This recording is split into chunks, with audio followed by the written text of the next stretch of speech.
kita tidak miskin, kita kaya. Harus kita manfaatkan, kita berdayakan untuk hal-hal yang positif. Karena di saat sekarang ini kita semua tahu ini era namanya era pop culture war.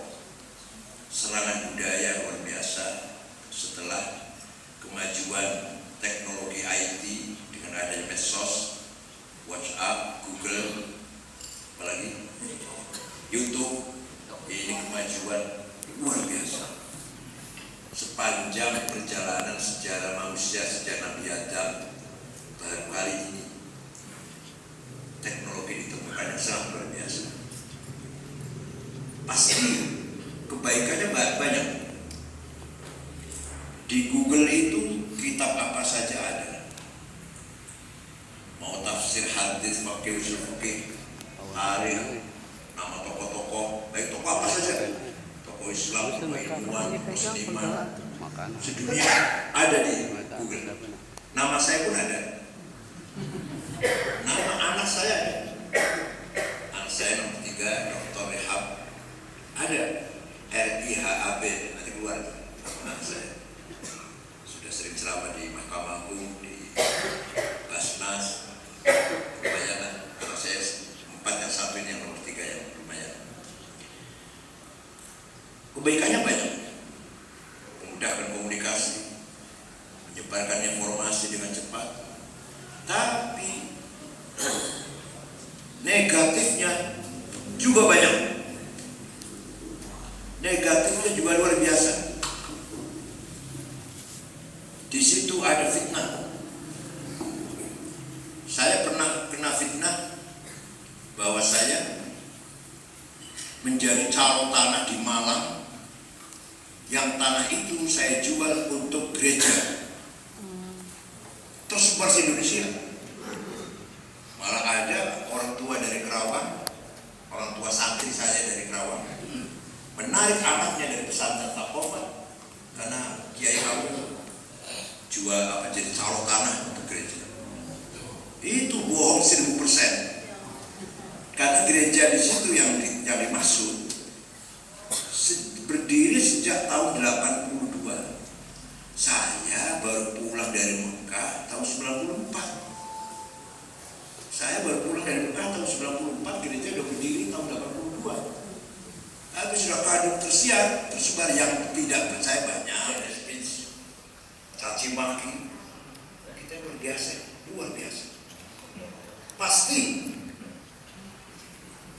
besar atau kecil, banyak atau sedikit, ucapan watak dan akhlaknya, dia nanti akan muncul kebencian terhadap kekufuran, anti kufur, kebencian terhadap kefasikan, anti perilaku menyimpang, kebencian terhadap maksiat, anti maksiat. Tapi syaratnya imannya sudah habbaba ilaikumul iman, betul-betul mencintai iman, merasakan halawatul iman, pasti akan benci kekufuran, benci kemaksiatan, benci kefasikan, akhlak yang bejat. Kalau sudah seperti ini, kalau sudah mencintai iman, benci kufur, benci kefasikan, akhlak yang jelek, benci kemaksiatan, silahkan pegang HP, silahkan pegang iPhone, silahkan lihat film barat, gak akan terkontaminasi. Kalau habbaba ilaikumul iman wa karraha kufra fusuq wal isyan. Tapi kalau imannya tipis, tidak ada rasa benci terhadap penyimpangan, terhadap akhlak yang menyimpang, tidak benci dengan kemaksiatan, pasti akan terkontaminasi, terpengaruh oleh konten-konten medsos ini. Paham betul, paham tidak? Contoh sedikit khilafah ya, sebenarnya khilafah. Al-Quran tidak menentukan sistem politik, sistem negara. Yang ada cuma pemimpin harus adil, harus ada kebersamaan, ta'awun, gotong royong, dan harus ada bai'ah. Innamal mu'minuna amanil ahliyah, harus kami rakyat mengangkat Anda jadi pemimpin kami, Anda pun harus, konsekuensi harus memberi pada rakyat. Gedung nggak ada kaitan dengan rukun sholat, syarat sholat, tapi budaya kita masjid ada gedungnya, paham? Harus pertahankan. Kopiah, pakai kopiah budaya kita. Cium tangan Habib, cium tangan ulama, cium tangan orang tua, budaya kita. Duduk yang sopan, tidak boleh mengangkat kaki di depan kiai, di depan Habib, di depan orang tua, budaya kita. Paham tak? Budaya kita adalah berpegang teguh pada kitab kuning, kutubut roh.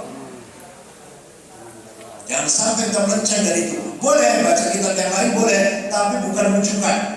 Baca buku apa sih boleh, apa saja. Tapi jangan jadi rujukan. Saya bukan sombong. Hanya saya santri boleh. Biasa ngajak masyarakat sudah beriman kepada Allah dengan iman yang berargumentasi seperti tadi itu. Biasa menjelaskannya. Masih insya Allah ya. Argumentasi memperkuat bahwa Allah itu ada. Ayo jelaskan. Seperti tadi itu. Paham deh. Yang kedua, menjaga syariat Allah, syariat Islam, sholat, puasa, zakat, umroh, haji. Jihad kedua. Yang ketiga, bila perlu angkat senjata kalau memang negara terancam atau agama terancam.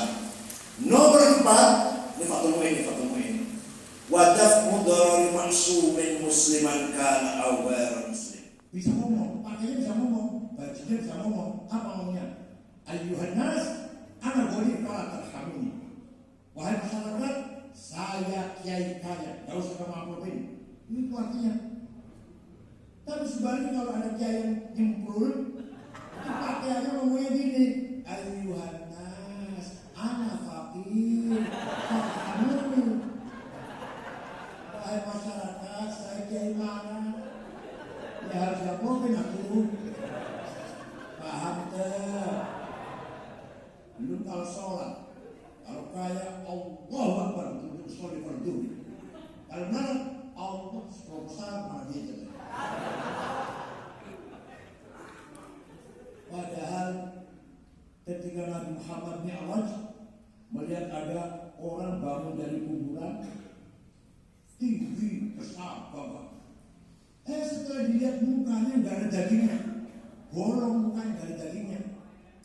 Nabi tanya pada mereka Jibril, man wajah Jibril, siapa itu orang gagah tapi mukanya bolong? Oh, itu umat panjenengan, umat anjen yang rajin bikin proposal.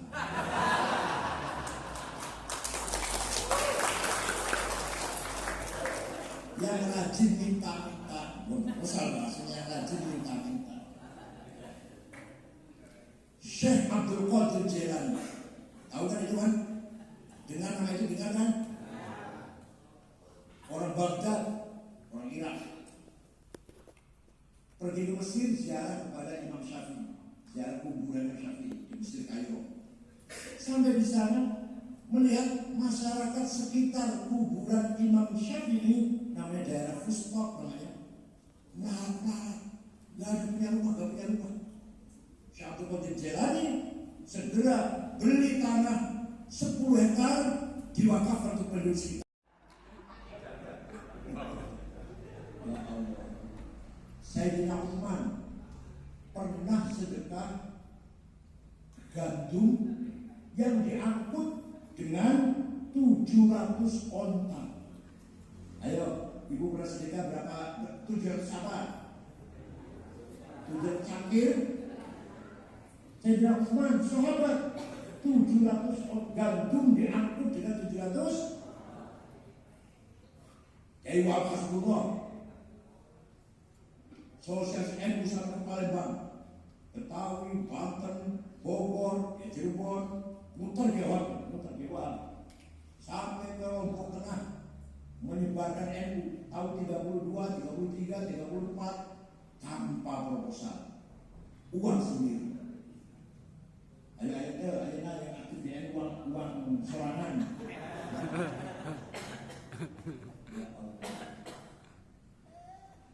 Oleh karena itu tadi Pak Gubernur mengatakan semua warga yang baik-baik harus punya rumah. Yang ketiga, kekayaan budaya kita. Orang lutar akekah, syukuran rumah, anaknya lulus, sukses apalah, pangkat naik, dagang laris, baca maulid, undang kita. Maka kita yang harus hafal.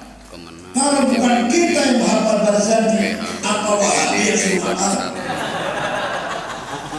Apa Salafi yang suruh hafal? Kita harus hafal. Buddha harus hafal. Apa itu?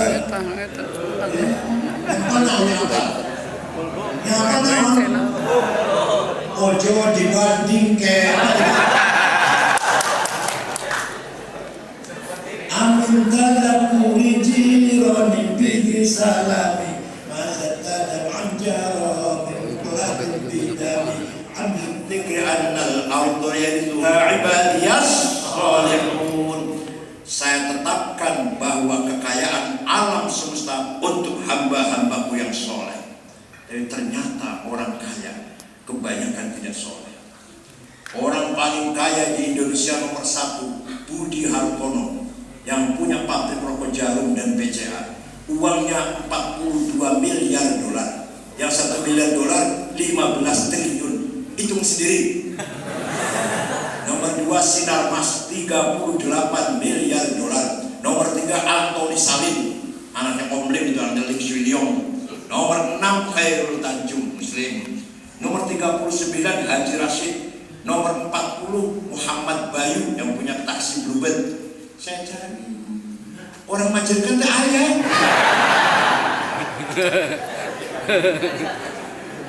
Gak ada Majengan yang punya batu bara, yang punya tambang batu bara ribuan, ratusan ribu hektar. Mana harus ke haji itu? Yang punya nikel, yang punya smelter, yang punya PRT tenaga listrik, mana itu harus ke haji limunding? Ya Allah, Talaga, Cikijin, kaya. Ini yang harus kita kejar. Paham tuh? Ini harus kita kejar. Harus kaya. Manusia itu punya hawa nafsu 2. Berapa? Nafsu ghadabiyah dan nafsu syahwatiyah. Apa? Ghadabiyah, saya harus jadi bupati, saya harus jadi ketua, saya harus jadi pemimpin, saya harus jadi kepala, saya harus jadi komandan, jadi imam, gak mau makmum. Ini datangnya dari nafsu ghadabiyah.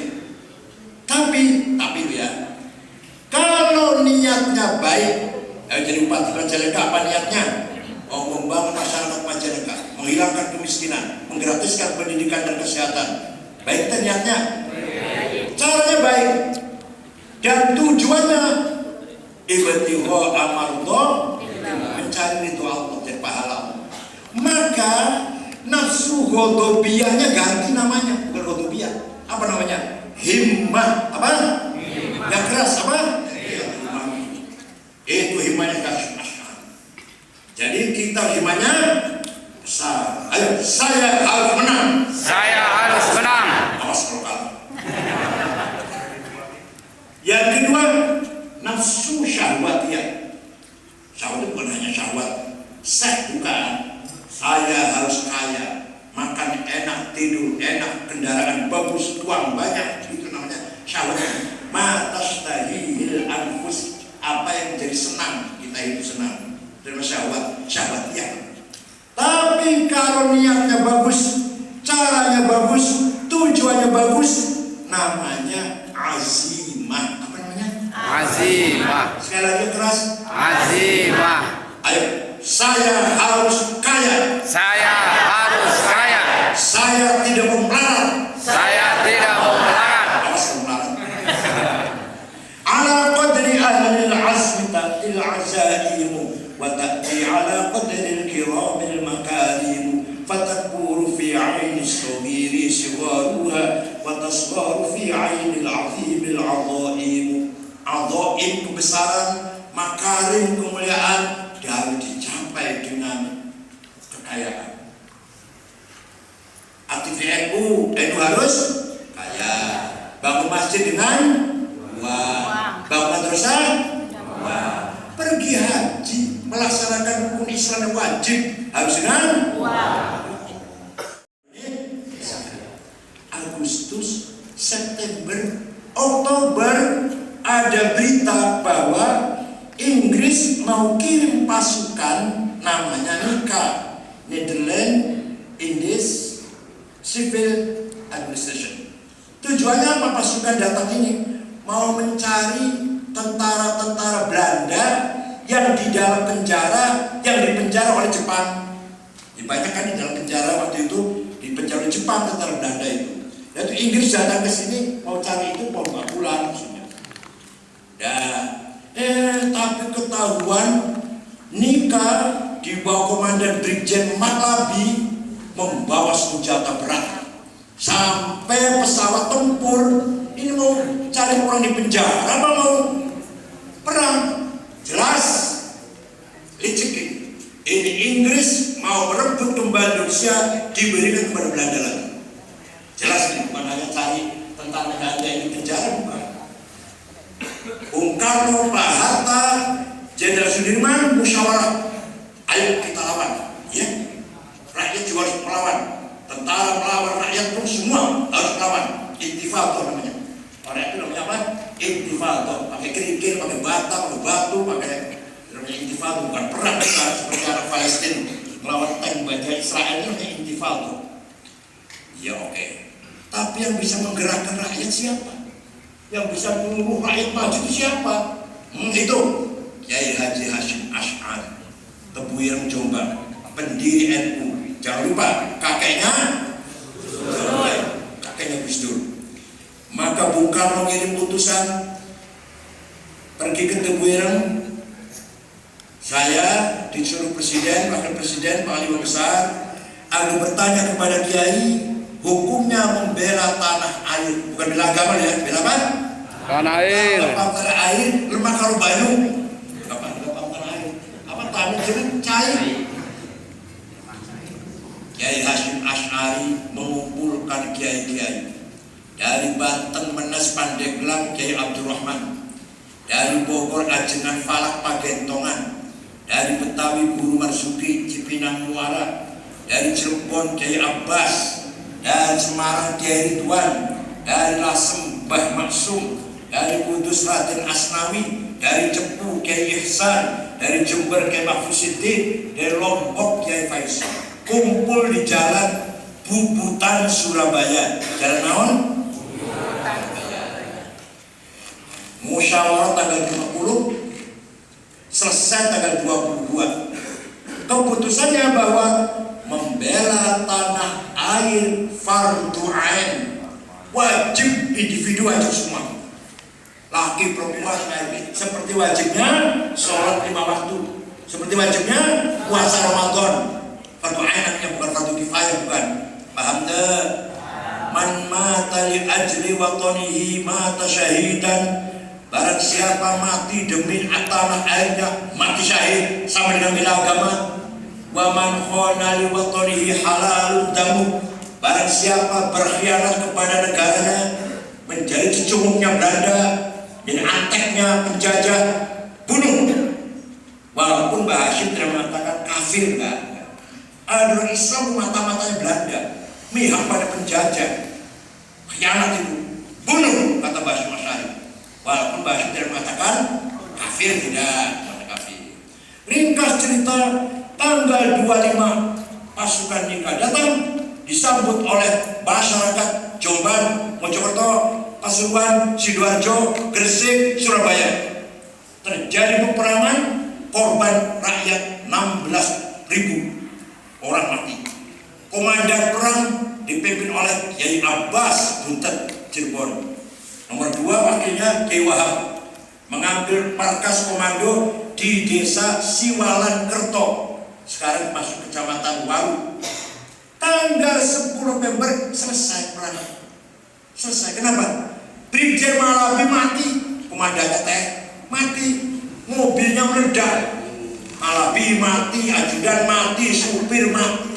Yang masang bom di mobilnya Brigjen Malabi bukan tentara, tapi santri Teguireng, namanya Harun. Siapa namanya? Hanya sayang Harun tidak lari. Begitu masang bom, ingin tahu meledaknya kayak apa. Maka Harun pun gugur syahid. Ada lagi santri namanya Ash'ar, naik ke atapnya Hotel Orient, hotelnya masih ada sekarang, namanya Majapahit, Hotel Majapahit. Merobek-robek bendera Belanda, mengganti merah putih, ditembak dari bawah. Barangkali yang nembak orang pinter, selamat dia sampai turun. Atau karena dia jatuh, nggak tahu lah pokoknya. Itulah peranan penting itu, peran nasional saya nggak disebut itu. Ada pahlawan nasional 10 November itu aja. Bung Tomo disebut itu, tentara Bung Tomo itu. Peran santri nggak disebut. Nah, Pak Jokowi kampanye pertama, periode pertama dengan Pak JK, dan kami mengatakan kalau saya menang akan ada hari santri. Begitu menang, beliau mau menetapkan hari santri tanggal 1 Muharram. Saya soal, waktu saya masih ketua umum, sekarang munduran sudah. Pak, kalau tanggal 1 Muharram nggak pantas jadi hari santri, nggak tepat. Kenapa? Itu mah hari umat Islam sedunia tahun baru Hijriah. Jadi tanggal berapa? 22 Oktober, hari di mana Hasyim Asy'ari mengeluarkan fatwa membela tanah air fardu ain. Oh gitu ya. Akhirnya Pak Jokowi perintah Menteri Agama Pak Lukman Saifuddin agar mengadakan diskusi, seluruh ormas Islam diundang, kumpul di Hotel Salak Bogor. Saya narasumber Dr. Abdul Syarwani, Profesor Ajmati Azra dengan direktur pesantren waktu itu namanya Idrus, nama depannya lupa saya, belakangnya Idrus, direktur pesantren.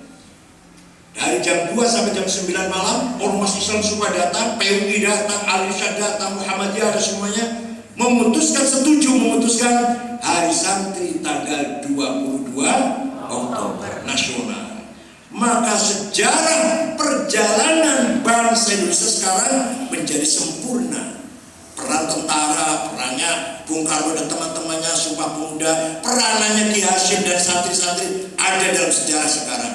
Diakui sudah. Berarti sejarah kita utuh sudah utuh. Kalau kemarin-kemarin belum ada santri, nggak sempurna sejarah itu. Dikira santri nggak punya peranan apa? Dikira kiai-kiai nggak punya peranan, besar sekali perannya. Paham ya? Jadi hari santri teh hadiah dari Pak Jokowi, tapi saya ikut pemerintah. Saya juga ikut berjuang waktu itu. Saya menentukan tanggal 22